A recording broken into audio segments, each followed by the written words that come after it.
Welcome back to Pressed Conference. Hi. This week we have a very fun episode recapping the Betsey Johnson Design Challenge. And we have incredible guest coming, Lady Camden. We talk all things Design Challenge. We talk about her documentary Ladylike, her new song Just Enough. So I'm so excited for you guys to take a listen in and hear our fun conversation. Yes, and please join in, comment, because we need it. And then, hashtag press conference. Also, Bombay couldn't be here because Bombay and Lady Camden have a beef. Yeah, they hate each other. Yeah, they hate. Apparently, Lady Camden went to Canada and she stole Bombay's gig once because nobody hires Bombay, so it was kind of... Oh, be sure to like this video if you're watching us on YouTube, subscribe to us or follow us on Spotify. Give us a review. Give us 5 stars, but if you didn't like it, then give 1 star to the Rigged Recap. Yeah. Make sure you stream our theme song, which is about to play, Press Conference by Amanda. Getting what I wanted.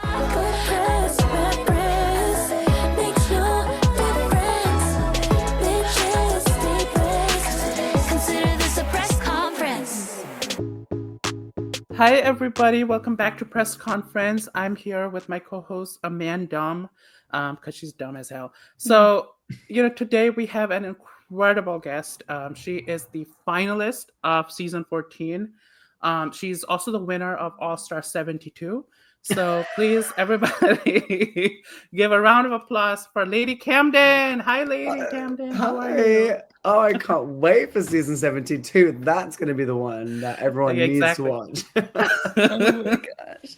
We are so excited to have you and to chat all about this episode of Drag Race, but also your incredible Ladylike documentary and your new song, Just Enough. Yes. So just came out, I think, 2 days ago. And yeah, let's get into it. We loved watching your documentary. It really encapsulated the world of drag and Drag Race before you get on to Drag Race, which I feel like is such a small world that only a few people know about. So it was really exciting to see that like build up and what it's like to prep and what it's like to experience being seen by the public in real time. I mean, I think it's so relatable to so many of the people in that industry. But I was wondering, what made you decide to do this documentary? Well, before I answer that, I mean, I know that you have a lot of when we met at Play, right? And, yeah. So you've firsthand seen some of the girls and that like the experience of not getting on and then getting on, like Lexi, for example. You've seen someone be like before Drag Race and then get on, and it's like this rush all of a sudden in that same environment, in that same world of like the clubs and gaining new fans. So I think that the doc has been interesting to kind of just capture that moment and see friends who know you before react to all of that has been really, really interesting and fun. It's nice to have that time capsule captured. But I think the reason we did the doc is, I don't know, we were just making footage. We were making content during my season. We were trying to do more than just photos of runways. We were trying to be creative and come up with like little fun music videos. In that process, I think Luke was just like, I think we have a bit of a story here. I think he just related to my story the more that he learned. And so he was like, I want people to know parts of Rex and Lady Camden that you're not really going to see in an episode of Drag Race, because Drag Race is about lots of stories, not just one, right? So I think he just related to it on a personal level, and he is a filmmaker, and he just was like, let's do it, and I was in the midst of so much chaos with club gigs and whatever, and it was a beautiful time. But when he was like, do you want to do a doc? I'm like, yeah, sure. Like, I didn't have time to like think, do I want this out or whatever? I just was like, yeah, why not? How did it affect your experience before like leaving and packing up for Drag Race? So I believe that we were filming after I got back from Drag Race, but it was before I went for the finale. So it was that sort of like in between part of like, oh, okay, gotcha. Like we had filmed all the episodes that were in the place that you see most of the episodes, right? Like their filming studio. I found it so painful and stressful, that bit before Vegas, or that bit before the finale, where you're just like,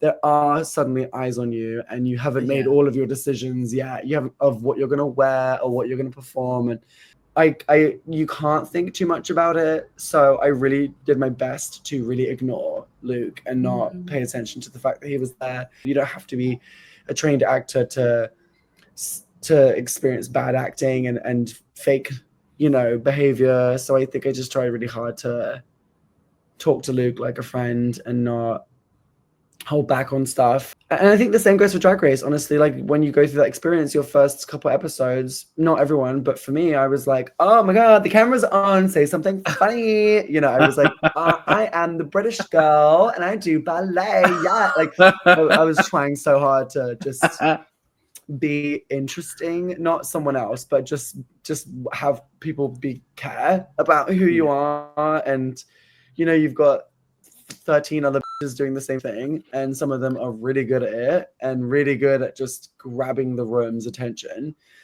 And I'm just a quiet, sort of more, I don't know, softer person in general. So I was like, I'm not gonna do very well if I don't like speak up. And maybe even just day one, RuPaul was like, and they didn't show this, but RuPaul was like, just relax, like be yourself. Yeah.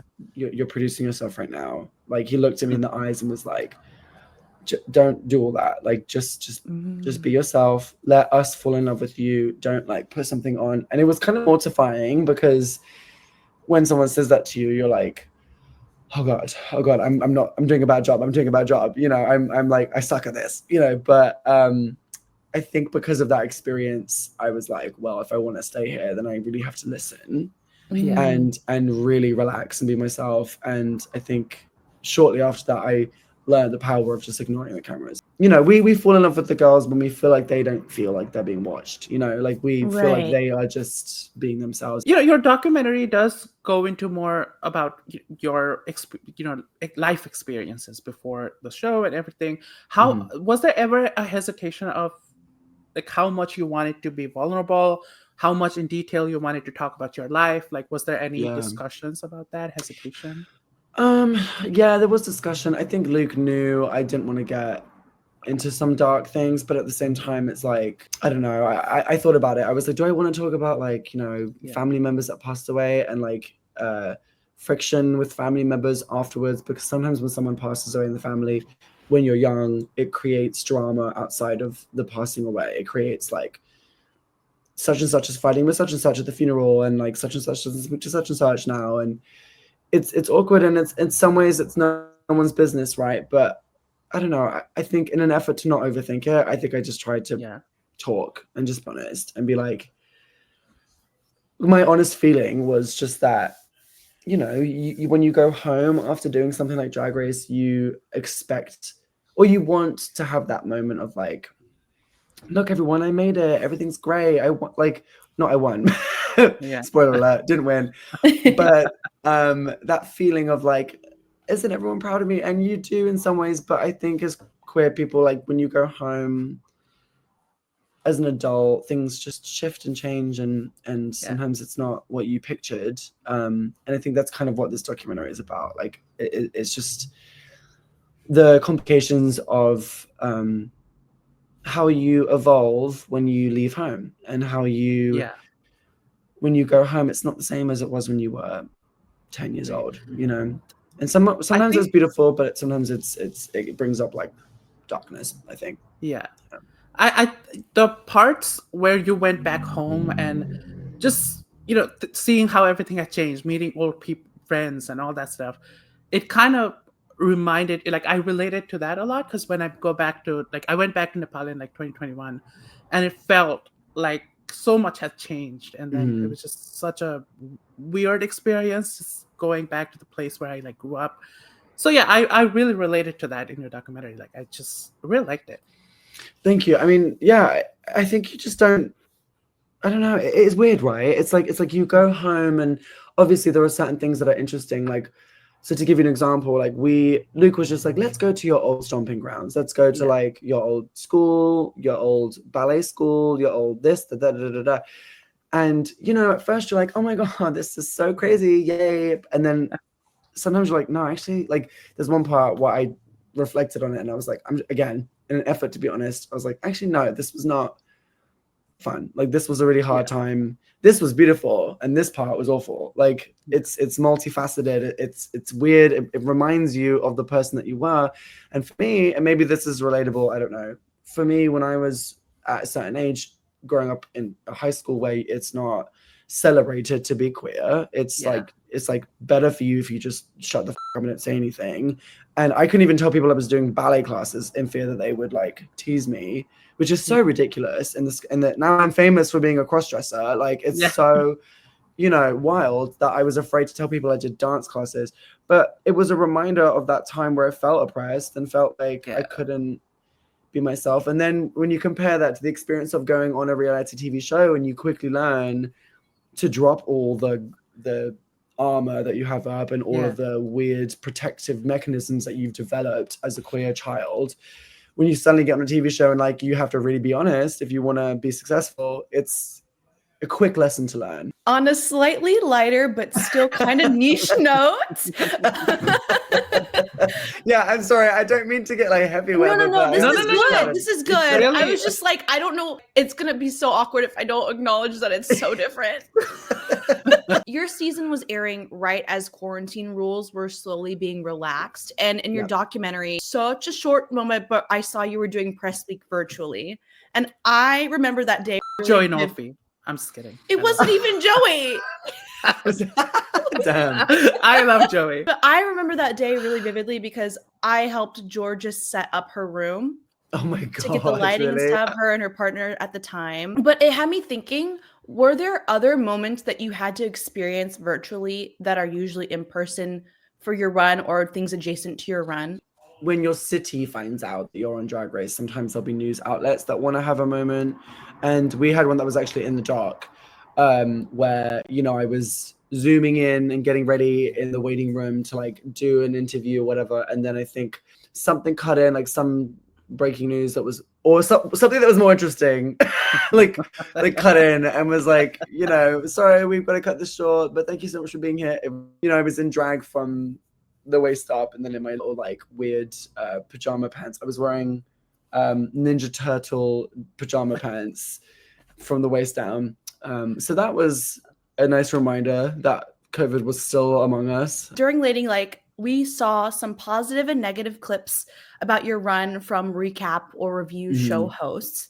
It's no secret we do the same sort of content, but we do our best to keep it lighthearted just because we know the experiences. What is something that these online creators, whether they've been on the show or not, what should they know about how their comments affect queens, whether it's positive or negative? They should know that we sit at home and rock ourselves to sleep, sobbing and crying and just like pulling our hair out over every comment.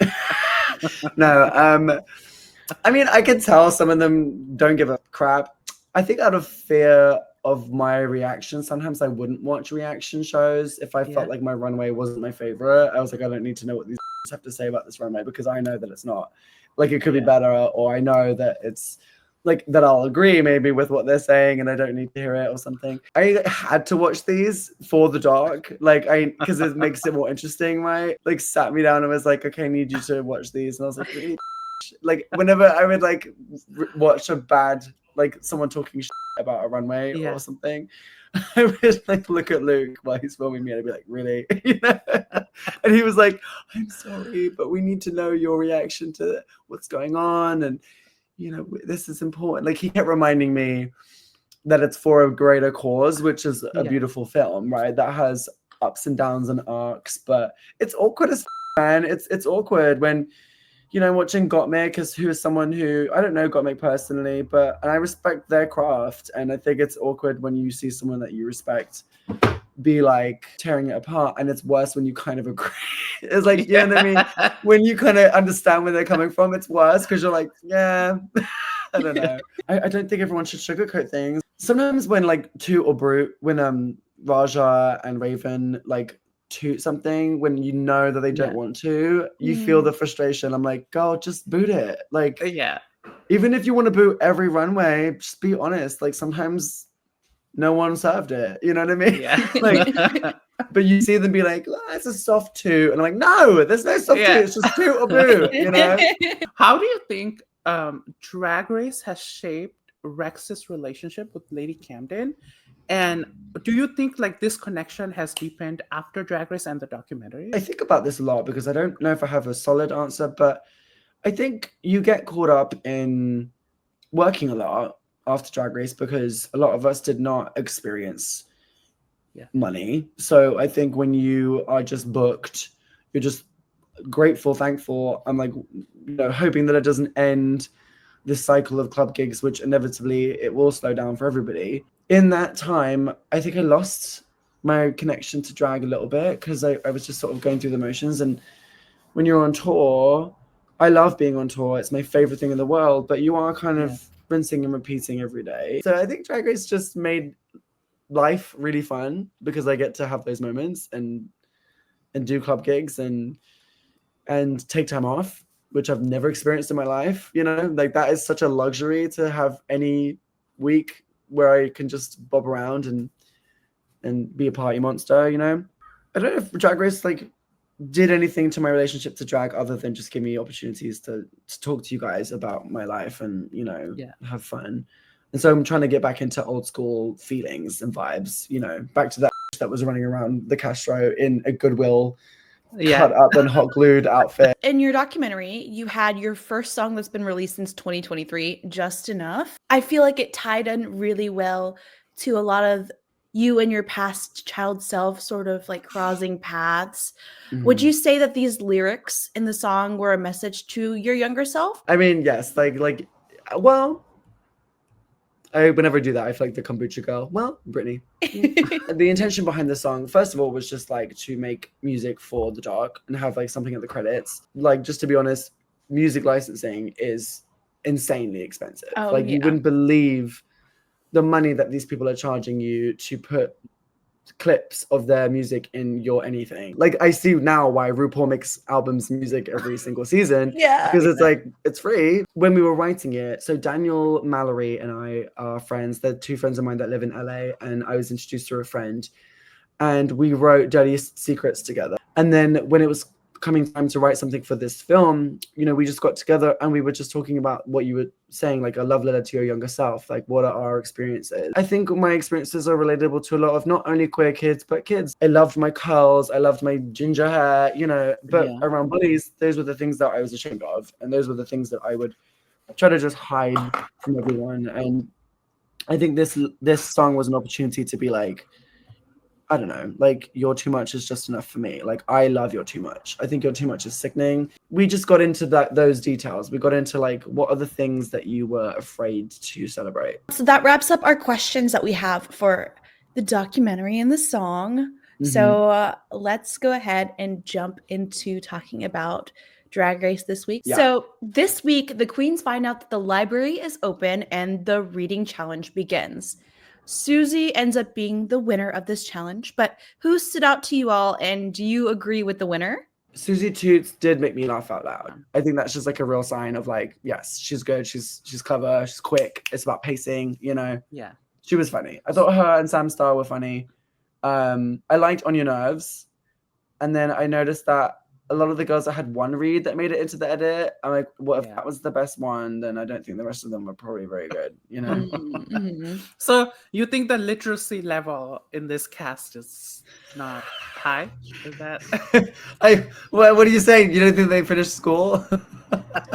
Honestly, I mean, they need to open up all the classes because I mean, after watching the Snatch Game, I don't know. I think that some of them are just like about their personal lives, like Lydia and Kori being a couple. I just think there's like funnier jokes if you can really read them about their drag. It's funnier, mm-hmm. Like it's then something that you would say, like, all you can do is laugh. That's cute. But again, I want you to, I don't know. Like, I just feel like some of the old school reads are funnier because they just tear you down really fast. Absolutely. One of the best is BMW Body Made Wrong. Yes. Like, so quick, done, Yes. Boost! You designed really well on your season, but you didn't win. Are you still bitter about that? Every day I wake up and I curse George's name. I wake up and I go, Jordan. Do you think you were wrong? Like when you were on set, right? Mhm. Even just in your mind, like, do you think you were like, oh, like, what is this? I want to be angry. Like, what was that any? yeah, every day I was like, what is this? I want to be angry. That was what I said to myself. I want to be angry. No, I was pissed, girl. I mean, I don't know. I think we did 2 design challenges, right? And that was Yeah. the second one. And the first one, I was completely safe. And Yeah. I mean, my outfit wasn't like groundbreaking, but I loved and got Mick, clocked it. She was like, I think she spray painted that girl. She did a whole thing. Like and I did all this artwork and they just didn't care. And I was like, okay, cool. And then the second time I was like, well, I'm doing something big and theatrical. And everyone in the room, every in the room was like, oh my God, Camden, this is so cool. Because it just was like taking up space. And it was the big wings alone just like made it feel like a moment, right? Like a big thing. And I don't know, I felt a bit like one of 2 things. Like maybe the producers would see that all the girls were like, yes, you're so good, you're gonna win, Camden, you're gonna win. And I was like, in my mind, I was like, shut the up, because the producers are gonna hear you saying that. And then they're gonna go, oh, Camden thinks she's gonna win. Let's see what happens if she doesn't. Yeah.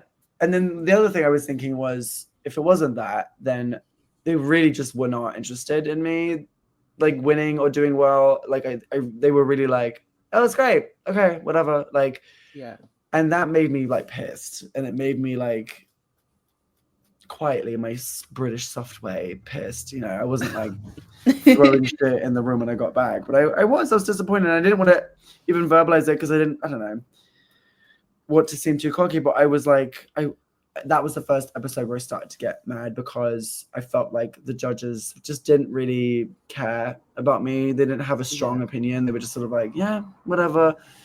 And I think that was a fuel I needed to work harder and to make more of an impact. And so like whenever it was time to do an acting or a dance challenge, I was fueled by that slight anger. I was like, you're going to see me. Like I was like, which I think was good. It worked out. I can't lie. A random thing that happened after Georgia got back from filming at Play. I was looking at her station in her little jewelry box, and there was that star cookie cutter.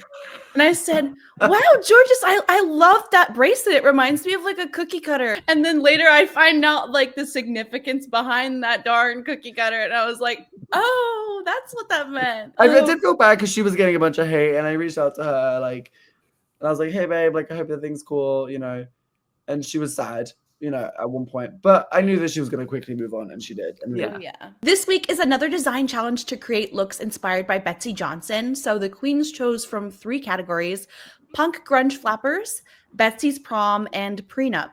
What category would you have chosen?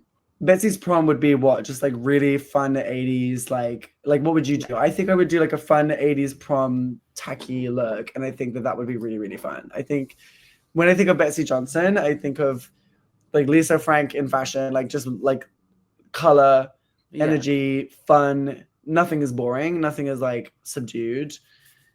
So I think I would probably go with that. What about you guys? Yeah. Also, like punk grunge flappers, which is, I mean, I can't design, so I'm saying this as like a compliment. You can look, but that would be in theme. Does that make sense? Yeah. Like Like we'll definitely see that in the runway. Yeah. Like it doesn't have to look clean. It doesn't have to look like elegant. It's like you can mishmash things, and that's like Betsey's grunge. Right. Yeah. I think that would be hard though, because the 2 things, when I think of flapper and then when I think of, what was it, punk rock? Punk grunge, Punk grunge. Bunch of random words. They're such opposite things. Like when I think of flapper, I mean, I guess in some ways flapper was a bit rebellious because it was like, whimsical and fun and dance and you can show body, but like punk grunge is like aggressive, right? And flapper's like beautiful. So I don't know. That would be hard. I would have a hard time with that one. But let's move on to the runways, and we'll take a look at these different categories. So for us, our toot and boot is 8 and regurgitate. Oh, okay, cute. 8 if you like it, regurgitate if you didn't. What? And our shoot would be like a devour. Okay, devour. I love it. Yeah. She devoured. That's a good You word. may hear us say nibble as a soft two, but we'll do our best to not say that because we need to be I've bold. just- We need to make decisions. So Betsey Johnson was there to critique as well, which is very, very Her leg cool. in All-Star 7, she got her leg smooshed because she did a split and she tore like a hamstring, and then in Untucked she like had to limp her way. Are And you then serious? it's true. And I Oh my tweeted God, I about don't that, know. and everybody said I was being ageist because I tweeted like her leg has healed, and everybody said, "Oh, you're being ageist." But no, it literally happened. It's I You're would like, have that was a had fact. the You're thinking that same happened. I'm not. problem. God, but like and she she's did it again this episode, but she did it like very elegantly this time. yeah. I was like, did she tear her hamstring? I'm looking up her age really quick. I feel like it's 80 She's something. like 82. 92. 82. 80. Did you say 92? But can you imagine being 82 and looking like that and having that energy, No, right? bitch? I barely have that energy today. But like I think she is so I mean, fucking cute. RuPaul is like 95 and she still hosts like 300 franchises. So, Yeah, Yeah. we should all aspire to be. it's the power of AI.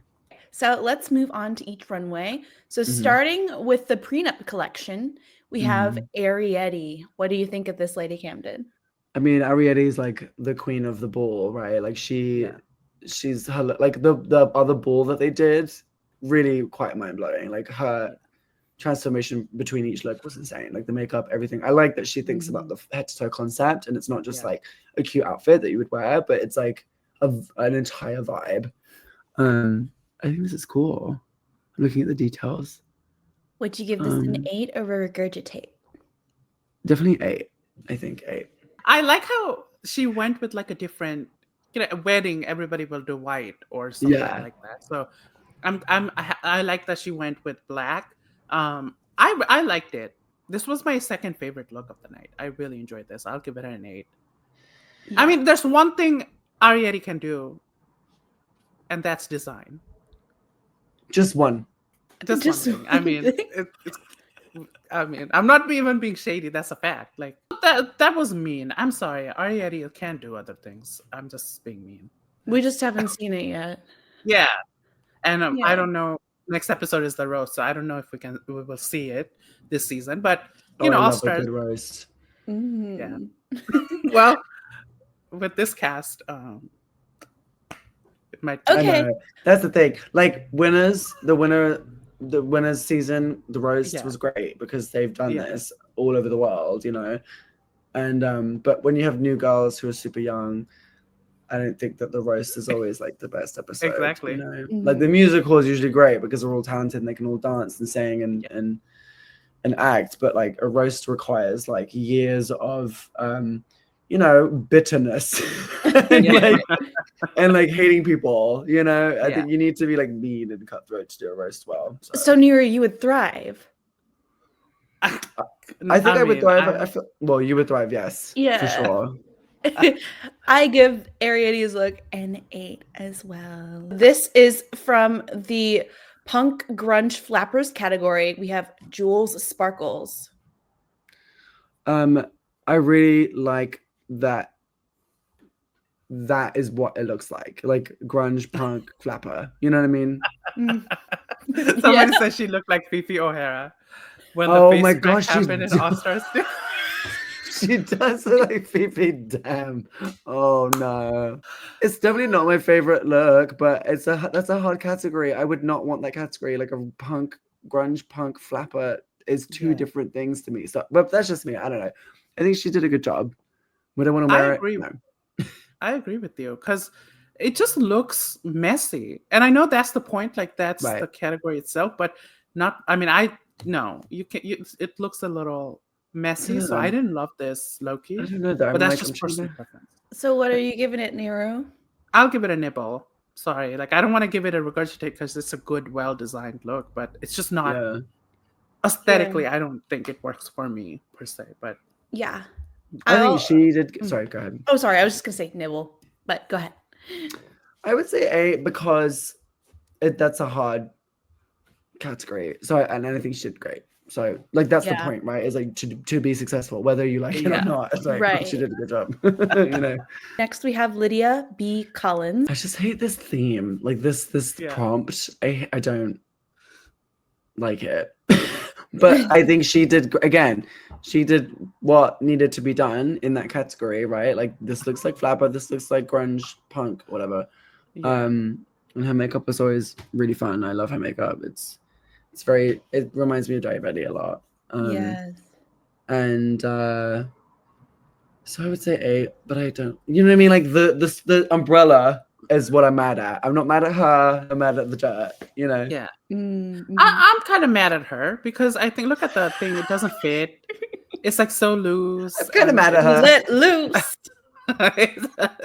No, because it's like all, it doesn't fit in her body. It's also like the side. Look at that. It's like, it's just connected with like a tape. I don't even know what that is. Like it's ill-fitting. It doesn't look good. Even like, at least what's her face?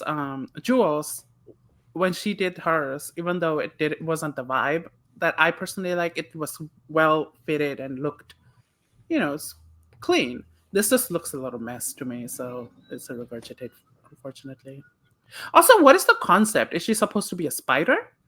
I'll give it a regurgitate in just a similar vein to Niru. I think when you see it in motion, you can really see it like not really fitting very well. Oh, okay. Yeah. Yeah. But it wasn't my favorite, but it wasn't terrible. But I No. mean, it was, we'll talk about it later. Next, this is in the fun. prenup category, we have Lexi Love. I really like this. I think Yeah. this is so fun. Like, I just love something that's not expected.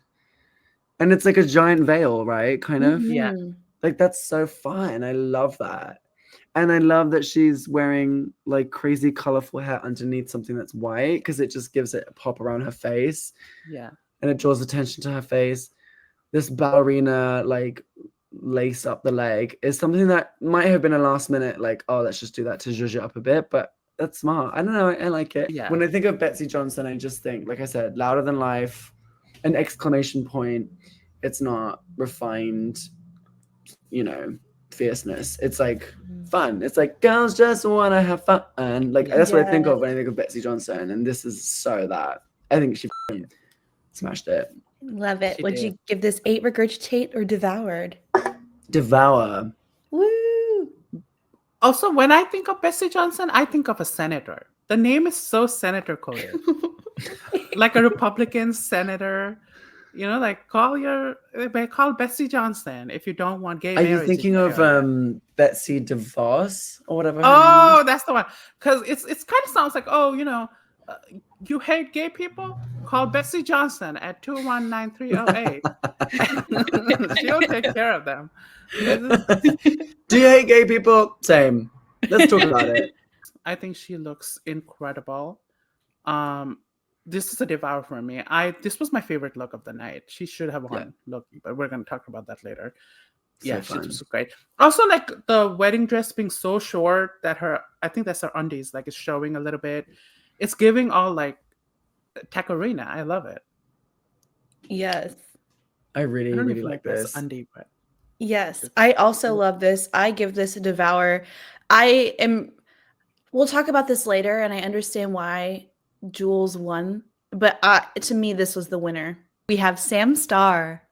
Yeah, I'm obsessed. I love this. I mean, it's not like the most original thing in the world. It's definitely like Madonna. Material. What is it? Toy Boy. Material. Material No. Girl, but the album cover I think is like Boy Toy is the thing that the belt that she wears. Yeah. So it's definitely a reference to something very specific. It's not like this is Madonna. But I love it. Well, yeah, I think I love it. No, it's well made. It's fun.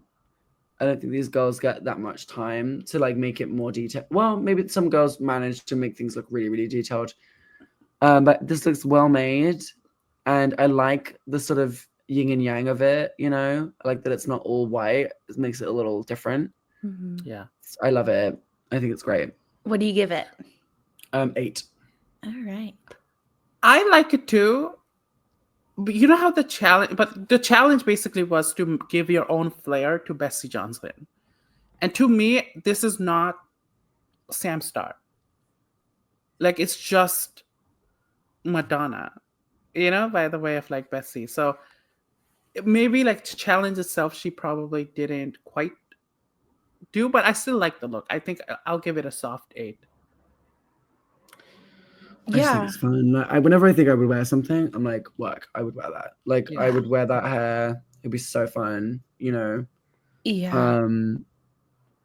It's always like, I always love to imagine like how to make it bigger and more drag. Like, I would love if the dress was just like massive, like huge ballerina skirt underneath, like lots of tools, so that it like had more volume and took up more space. That would be fun. But I like it. I think it's fun. What does the thing say? The belt? Oh, it says "Ride Me," and she said in the storyline of it is that the person she's getting married to is a bottom.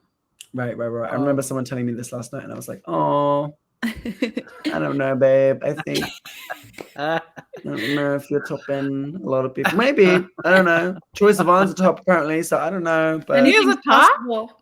He's Like he famously, like, I think Charlie made some joke about him being like, no, I'm a top on SNL. And it's like a thing, Yeah. Lydia B Kollins is a top and Kori is a bottom. But didn't she make a joke in her roast in this episode, or not the roast, the reading challenge, about Kori being her top? Oh, I was just making that up. So. Next we have Suzie Toot in the punk grunge flappers category. I don't know. I don't like this. I don't like it. I'm sorry. I don't. I know it's hard. I'm not saying I'm some seamstress that knows how to, but like, especially after what we just saw, it's like, babe, no, I'm sorry. Like, no.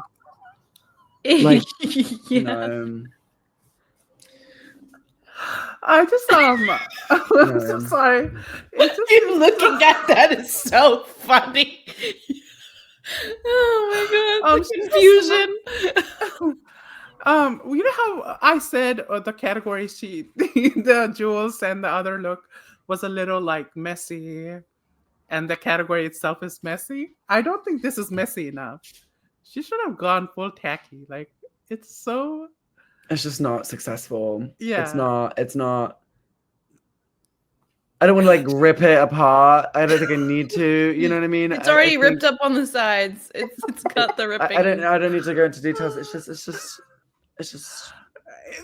the squirrel. No. I don't know why. There's a squirrel on friend. That hair ages her like 10 years. What is the squirrel about? Is that like it's how people have a little friend? Oh no, I don't want to rip it. I like, when people wear like foxtails or like raccoon tails, maybe. Raccoon tails. But they don't put it on here, do they? I guess it's like a punk thing though, I think. Oh really? Okay. Yeah. Maybe. I didn't know. So that's when you think of something and you're like, oh, that'll work because that other thing works. And it's like, no, not necessarily. Yeah. It's not successful. Like she got into her sister's dress and just put whatever she found. Sorry, I know I keep looking at the camera like an old lady, but I'm looking at the... No, you're good. And she kept doing this. Like, it just made her look goofy. When she kept going... I think I would have done... if I knew that I wasn't serving, I'd be like, yeah, because I would try to make it more the vibe, Yeah. So I could see why she's doing that for sure. It looks so goofy. Because I'd be like selling it as well. Like if I was wearing this, I would be like doing splits. You would diabetify it. You'd be like, or I would be selling it. Yeah. So even this photo, they did not do her justice. This photo is so but that's unfair on the girls. Like sometimes they would pick photos. The Drag Race team, and we'd just be mad. They would make us take photos before we hit the runway in the workroom, and I'm like, why don't you just get a photographer to well, I'm sure they did that as well, but like the lighting in the workroom is like overhead lighting. It's not like the cameras or the lights are all pointed at you because like it wasn't like a time where the cameras were rolling, so therefore the lights weren't set up for like beauty. And they'd be like, "Can we get a photo?" And I'd always be like this, like trying to get the light to hit my face. But they would send it to us. Like, "Girl, we're not posting those. Like, we're not. Yeah. We're gonna post our own little face-tuned, photos. Thank you." Yeah. Regurgitate for this. Regurgitate. Yes, I think so. Next, we have in the prom category, Kori King. Now, I saw this on Instagram and I zoomed in on that left foot. Is that intentional? What is going on there? I think the seams were just not seaming. The ends were not ending. Or are you talking about her foot? No, I'm talking about the tights. Like the hole that I'm looking at is supposed to be like the hole on her ankle. Is that? Yeah. Sorry, I just don't know if that was like intentional as like an 80s thing, to be like, I don't know, messy tights. So I don't think Kori thought about it that much. The hair is cute though. The little bow in the hair, that's cute. Yeah. And her vibe is fun, but this is really just a little simple dress, and it's not. Yeah. She was going to make like a long gown because RuPaul called her out in the workroom. Was like, "Oh, you always do these like short dresses in every design challenge." But then the next day when they come back in the workroom, she was like, "I'm just doing a mini dress." So I love a queen who's like, "I hear you, but no." What do you give this? I would regurgitate. Sorry. All right. Yeah, same. It just honestly, her yellow look that she made in the past like ball episode. I think was it a ball or the one before that? That was cute. That was better than like whatever this is. Yeah, I see the vision. It does look like color-wise and the bow-wise a Betsey prom dress, but I guess that was the fabric they were given. So I don't know why I'm even saying that, but yeah, I also give this a regurgitate. You could see the ends of the breast bib just kind of poking out too, and I was thinking that too. Yeah. Oh, what is your opinion on when you see the breast neckline, or like the thing? What is your opinion on that, Lady Camden? I think the point of a breastplate is illusion, and I think or drag in general, is whatever illusion you're trying to create. And if your intention is for us to think that those are your boobs, then we should be able to think that. We should be able to suspend our disbelief. So if you can see it, that's not successful. But I also know some things can't be helped, girl. Like, that is hard. If you're not a designer and you don't know how to get a dress to do that extra bit, that's construction, and that's like what people go to school for and study. And like, that's hard. But also, I don't know, if you're getting ready for Drag Race, you teach yourself how to make a dress in whatever you're going to wear, meaning like if you're going to wear padding and a breastplate, then you I didn't really know how to sew really before Drag Race, but I taught myself how to make like a simple this and that and the other. I was like 3 things, like leotard, tube dress or whatever you call that. That's just like a simple stitch on the side, and then something else I can't remember. But and also if this is Betsey Johnson, like if you imagine Betsey Johnson, it would be a bit more like too much. It would be more like tacky and more like fun, and like it would look loud, Right. I agree. Right. Lana Ja'rae. I think she was great. I don't know. She looks beautiful. I know that this is like simple, tiny, whatever, and I don't know the full details of it, but I love that color on her. It's so fun. But I don't know. Maybe I'm wrong. I like it. I think it's fun and cute. And would you give it an 8? I would. I know I probably shouldn't, but I think it's cute. I was very scared for Lana, especially after like the last 2 design challenges. But no, she surprised me. It's not it's obviously not top worthy, but it's like safe. Like, it's very safe. And the fact that she even got this done is a miracle.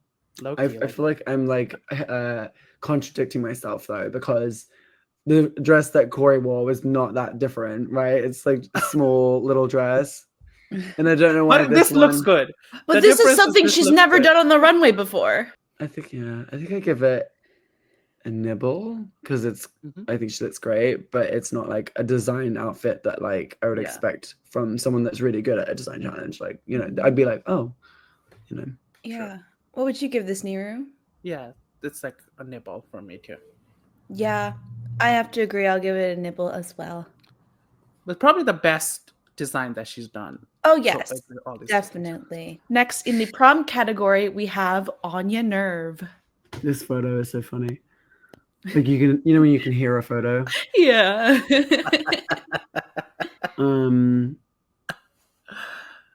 I think I like it. And this is the Betsey prom, right? Mhm. Yeah. I mean, it's Betsey, right? Like this to me is like fun. Mhm. I don't like. I'm not obsessed with it. I don't know. What do you guys think? I think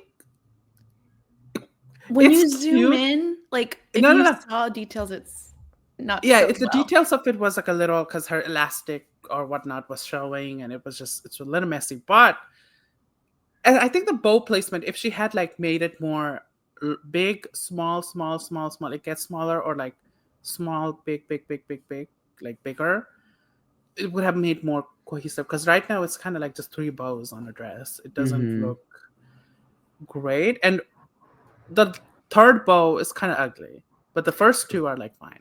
Yeah, I really like Onya Nurve and I want her to win. Like I Yeah, same. really, really like Onya a lot. And so this is not representative of her. I don't feel like Mhm. I don't love it actually. The more I'm looking at it, because I think If she yeah, the bows to me, I don't know. I'd either make them the same or like you said, Yeah. like have some sort of story. And then like the floof at the bottom, I want to be like much bigger, or the floof on the bottom is odd. Yeah, she could have gone because in Drag Race Germany, Tessa Testicle did look like this, but not like this, but she did like a pink, and her vibe she went with like Amanda Lepore. That was like her. She could have done something like that, where it's just an elegant dress, maybe like just one bow, bigger floof. It's really tight, and then it's like, oh, I'm channeling Amanda Lepore. Like, you know, This would be so cute if it was like a little crop top and then like big bell bottom pants. You know, I don't know. Like, I'm just trying to think of what I would do instead. Okay, so that is all of the categories. Our tops are Jules, Lexi, and Arietty, and our bottoms are Kori, Lydia, and Onya. Do you agree with these placements? Yes, I agree. Yes, I think so. I don't agree. What do you not agree? You let us know. I agree with the tops. I think those 3 definitely were, well, yeah, those 3 were tops. The bottoms, I think Suzie should have been in there somehow. Maybe like Anya should have been safe, and that's me speaking as a biased person. I was like, where's Suzie? Oh, she was safe. Okay, got it. Suzie should have been bottom, and then Anya could have been safe, because at least. Yeah, I agree with that. Yeah, because that Susie's look is so. I'm sorry, it's funny. So yeah, I don't agree with it. The winner is Jules Sparkles. How do we feel about that? I don't agree. I mean, I'm not looking at it in motion. I just think like Lexi's is like really memorable. It's like a specific idea that I think we just don't see all the time. You know, I don't think she's maybe the first person to ever do that, but it just is like, what a fun idea. Make the veil the outfit, you know? Like I love that. And the big bow makes me feel like it's very Lexi. It's like a little slutty. Also the way, sorry to cut, like, but the way Lexi sells, like on the, like walks the runway, makes her looks even better to me. What's interesting about this season, I'm just thinking as like an overarching thing, is like I really don't see a clear winner. Like I think whenever I think someone's gonna win, like they dip and then somebody else comes forward and that makes it like an interesting season, you know? Like at the beginning I was like, oh, Susie's gonna win, like they're doing this sort of like jinx edit in a way, you know, with her, and then it was like maybe it's Onya because she's like slaying everything, and then it's moments like this where I'm like, well, Jules is kind of killing it and everything, you know, and so is Lexi. So that makes it interesting. Yeah, I think those 4 might be the top 4. You think Lexi, Jules, Onya, and Suzie? Might be, yeah. Because they've sort of been at least excelling in most aspects. Right. Well, who else could be a contender? Arietty has a win, but next episode is a roast, so we'll see. Yeah. And Yeah. then Lydia lip sync's been great, but she hasn't really, like one stuff. Yeah. yeah, and it hasn't really made an impact, so to say. But then, And at this point, you think the ones that have made an impact are probably going to be the ones that are like, Yeah. yeah. And then Sam might be a contender. Oh, She Sam, really- yeah. I think yeah. Sam's really talented. Yeah. Really So, talented. and then who else is left? Oh, and then Lana, love her. I think she's fabulous, but she's probably going to have to come back for an All-Star season to really, just find that diva-ness. I really love the Lexi look. It's so fun. Like even just looking at it now, it's like it's such a fun idea, and Me concept. too. I still really do think Lexi should have won, but Betsey Johnson did say when she looked at Jules, she could close her eyes and imagine the runway, and that was like the perfect embodiment of her runways. But oh man, Lexi was so good. When I guest judge All-Star 72, please say good things about me. I'll be like, who are you? I'm kidding. I'll be like, we went back in the day. Don't send me home, please. Because of me, you won the season. Yeah. Oh my god, I can't wait. The bottom two were Kori and Lydia, and they lip synced to "Kiss Me Deadly" by Lita Ford. Lydia won this lip sync. There's another slide. Oh, sorry. Oh, and then they kiss at the end. What did you think? Because RuPaul was really enjoying it. Yeah, I like it. I think it's fun for the girls to be making out and stuff. Do I need to sit and watch it? No, but I love. As like a, what's the word? Like sticking it to the people, to the haters. I'm like, yeah, let's make out. Sticking it? You know what I mean? Like, if some conservative, assholes watching this and that, I don't like what they're doing. I'm glad that they kiss so that they can experience that and be like, yeah, well, we're gay, we're here, we're not leaving, What I think about it is like, I think it's fun for the viewers to get excited about something going on. But then it's awkward when it doesn't happen because then you feel bad, like me and Angie not still being together is just whenever someone brings it up, I just feel like I'm disappointing them all the time because they're like, oh, you and Angie are still a thing. And I'm like, no, it's like, it's sad. Sorry for you. Yeah. Well, I feel like this is the first showmance that made it past the show. Yeah, I think so too. I think you're right. Because I don't know how real Vanjie and Brooke were, but this seems like significantly more real than the other ones, especially since Kori recently confirmed that they're together. Yeah. So I enjoy that. I think it's cute. But if I wasn't following them on Twitter, I would not have known about the showmance until this episode. I think I've seen it on Instagram a lot. I've seen them doing their thing. If I wasn't following them online and just watching the show, this episode would have come as a surprise to me. It'd be like, oh, they have a romance? Like, I don't think it was featured prominently. So maybe so it was like a very random development, at least for me. At this episode was like, oh, everybody kind of sort of talking about, they were like, very close. No, I don't know why I did that, but like they were very close. So did what? No, I did this. I was like, oh, that's not. I sort of like my cynical ass will be like, oh, once the show's over, we'll see, because you are naturally influenced by the fact that everyone's loving it, and then when you're alone and you're not in front of everyone's eyes all the time, things change. But having said that, how cute would it be if like 5 years from now they're still together? That would be so cute. Yeah, I love that. They should come on the show again. Like if they stayed together, like that would be really adorable. And like if they got married and shit, like that would be so. Can you imagine? Like, oh my god. Next week is the roast. Do you have anyone in mind you think is gonna do well or gonna perform weekly? I predict Onya will like slay it. Yeah. I predict, based off of the reading challenge, I imagine Suzie would have like clever roasts that are not necessarily like hilarious, but like well thought about and like structured a more specific stories kind of thing. I predict Onya will just like make us laugh based off of her like ability to sort of give us some personality, like maybe even do a bit of a character, you know.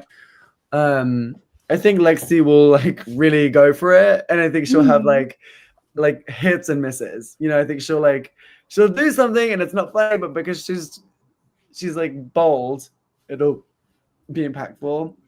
I'm a little worried for Arietty. Yeah. And the girls that were safe, I'm like just a little more nervous for them, I think. Yeah. I think it's over for Arietty.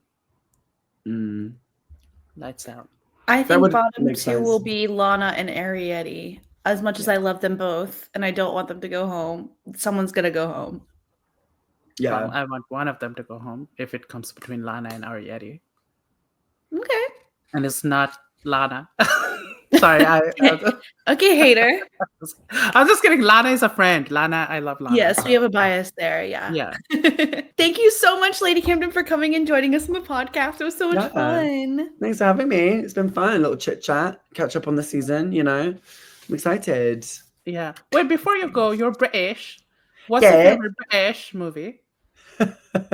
Spice World, obviously. Okay, that's a good choice. Okay. Have you seen Centurions? No, I haven't. Oh, Should I watch it? Yeah, that's my favorite British movie. Really? It has Rupert Everett in drag. I think that's. Oh, work. Okay. Yeah, trying to think of like other British films. Have you seen Bend It Like Beckham? Oh yeah, of course. I mean, they should have been lesbians in that movie, but I know. In my mind, they are. You know. Yeah.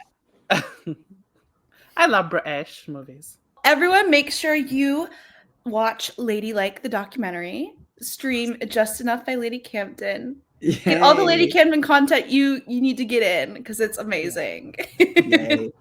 And we will see you all next week. Bye. Bye.